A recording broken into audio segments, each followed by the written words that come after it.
ডাকসু নির্বাচন নিয়ে একটা নতুন প্রশ্ন তৈরি হয়েছে। ডাকসু নির্বাচনে কিছু অনিয়মের কথা আমরা দেখেছিলাম যখন নির্বাচন চলছিল তখনই। সেটা খুব সিগনিফিক্যান্ট কিছু ছিল না। নির্বাচনের যে মার্জিন ছিল, মানে যারা জিতেছেন বিশেষ করে ছাত্র শিবিরের যে টপ প্রার্থীরা, সেই মার্জিন এত হাই ছিল যে ওই অভিযোগগুলোকে খুব বেশি সিগনিফিক্যান্ট কিছু মনে না করার কারণ ছিল। কিন্তু সম্প্রতি একটা অভিযোগ সামনে এসছে। এই অভিযোগটা এই নির্বাচনকে প্রশ্নবিদ্ধ করছে, কোনো সন্দেহ নেই। এবং ডাকসুর উচিত, ডাকসুর শুধু না, আমার কাছে মনে হয় এই ব্যাপারটা নিয়ে সম্ভবত আদালতের কাছেও যাওয়া দরকার এবং একটা খুব ভালো তদন্ত হওয়া দরকার আছে। অভিযোগটা এইরকম, আমরা একটা টিভি চ্যানেল নিউজ 24 তারা একটা দীর্ঘ রিপোর্ট করে দেখিয়েছেন যে ডাকসু নির্বাচনের ব্যালট পেপার ছাপা হয়েছে নীলক্ষেতে। মানে নীলক্ষেতে ছাপা হলে সমস্যা কি, এই প্রশ্নের সাথে সাথেই কারো মাথায় আসতে পারে। আমি সেই জায়গায় আসবো, রিপোর্টটা আপনারা দেখে নেবেন, আমি আপনাদেরকে অনুরোধ করছি। তারপর এর কন্টেন্টে আমি কিছু কথা বলবো। এবং এর সাথে যেটা জরুরি প্রশ্ন সেটা হচ্ছে ব্যালট নিয়ে আরও কতগুলো গুরুত্বপূর্ণ প্রশ্ন তুলেছেন এই নির্বাচনে পার্টিসিপেট করা প্রার্থীরা, এবং এগুলো সব মারাত্মক অভিযোগ। এবং তাতে আমরা এটুকু বলতে পারি যে নির্বাচনের জয় পরাজয়ও আদৌ এখন ঠিকঠাক মতো নির্ধারিত হতো কি না, এগুলো যদি ঠিক থাকতো, এই প্রশ্ন আমরা করব। এই রিপোর্টে বলা হচ্ছে প্রথম যেটা হয়েছিল যে যিনি এই নির্বাচনের চিফ রিটার্নিং অফিসার, ঢাকা ইউনিভার্সিটির একজন টিচারের সাথে এই চ্যানেল যখন কথা বলতে গেছে, তিনি মুহূর্তেই নাকচ করে দেন যে নীলক্ষেতে এই ব্যালট ছাপা হতেই পারে না, হতেই পারে না। এটা এত সফিস্টিকেটেড মেশিন লাগবে, এটা যারা এই ব্যালট ছাপাবেন বলে বলেছেন তাদেরই একমাত্র আছে, আর কারণেই।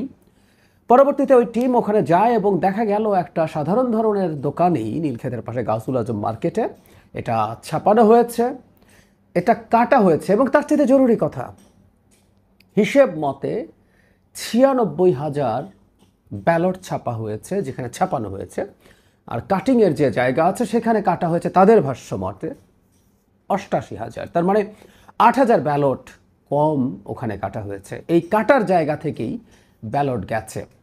এরপর মোহাম্মদপুরের যিনি কন্ট্রাক্ট পেয়েছিলেন তাদের অফিস মোহাম্মদপুর, সেখানে তার সাথে যখন কথা বলা হয়, মিথ্যে কথা বলেন ভদ্রলোক যে তিনি তার নিজস্ব প্রেসে এটা ছাপিয়েছেন কোথায়, কেরানীগঞ্জ বা কোথাও।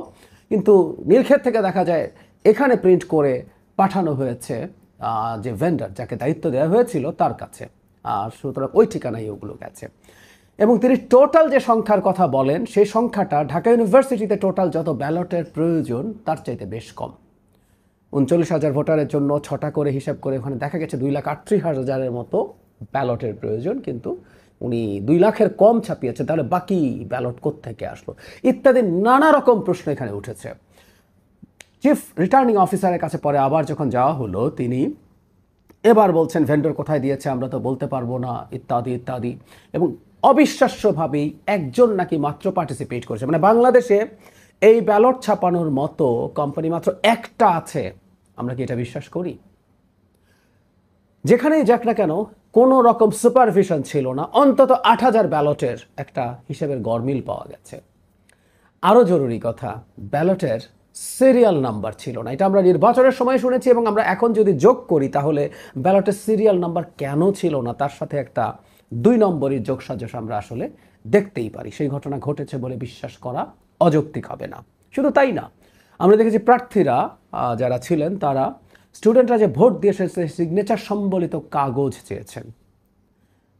সেই কাগজ পাওয়া গেলে সেটার সাথে কাস্টেড ভোটের সংখ্যার হিসাব নিকাশ হতে পারে। প্রথম দিকে খুবই দায়সারা অ্যাটিটিউড দেখালেও এরপরে তারা ঢাকা ইউনিভার্সিটি এটাকে খানিকটা কগনিজেন্সে নেবেন বলে মনে হচ্ছে যখন এটা রীতিমতো টিডিয়ায় চলে আসলো। অথচ এই অভিযোগগুলো শুরুতেই তাদের খতিয়ে দেখা দরকার ছিল। তারা ইগনোর করার চেষ্টা করেছেন। আমি এটা মনে করি যে তারা ছাত্র শিবিরের পক্ষ হয়ে কাজটা করেছেন। ঢাকা ইউনিভার্সিটির প্রশাসনের বিরুদ্ধে ছাত্র শিবিরের হয়ে কাজ করার অভিযোগ খুব প্রমিনেন্টলি আছে, ইনক্লুডিং দ্য ভিসি হিমসেলফ। অনেক রকম অভিযোগ আছে। এখন যখন এই ঘটনাগুলো ঘটছে তখন এই প্রশ্ন আরও জোরে সোরে করতে হবে। এবং আমি চাই শুধুমাত্র ঢাকা ইউনিভার্সিটি না, শিক্ষা মন্ত্রণালয় এই ব্যাপারে ইন্টারভিন করুক এবং স্বাধীন তদন্ত কমিশন। ঢাকা ইউনিভার্সিটি আবারও কতগুলো জামাতিকে বসাবে তদন্ত করার জন্য, যারা তদন্ত করে বলবেন সব ঠিক হয়েছে। না, আমি একটা এক্সটার্নাল তদন্ত আমাদের হওয়া উচিত বলে আমি মনে করি। প্রয়োজনে এটা নিয়ে মামলা হওয়া উচিত, কোর্টে যাওয়া উচিত, যাতে কোর্ট একটা তদন্তের ব্যবস্থা করে ইন্ডিপেন্ডেন্ট কাউকে দিয়ে।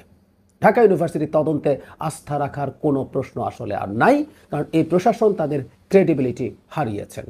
এই নির্বাচনটাকে নিয়ে আমাদের বহু ইকুয়েশন আছে, এবং কেউ কেউ এটাকে আমাদের নির্বাচনের সাথে বিরাট ইকুয়েশন হিসেবে হাজির করতে চান। আমি এটাকে এত ইনভলভ হবে বলে মনে করি না, বাট এই নির্বাচনটাকে সেল করছে জামায়াতে ইসলামী তাদের জাতীয় নির্বাচনের ক্যাম্পেইনের জন্য। সুতরাং এই নির্বাচনটা আদতে ঠিক ছিল কিনা, এর মধ্যে 2 নম্বরই হয়েছিল কিনা, এটা জাতীয় নির্বাচনে তাদের কৌশলের সাথে যেহেতু জড়িত হয়ে গেছে, এটার গুরুত্ব এখন শুধু ডাকসুতে নেই, এটার গুরুত্ব আরও অনেক বেশি হয়ে গেছে, অনেক বেশি বেড়ে গেছে। আমি আবারও বলি, একটা মাত্র প্রতিষ্ঠানের এই ক্ষমতা আছে এটা আমরা বিশ্বাস করি না বাংলাদেশে এই রকম ছাপানোর জন্য। এর পেছনেও কারসাজি আছে কিনা সব খতিয়ে দেখা দরকার আছে।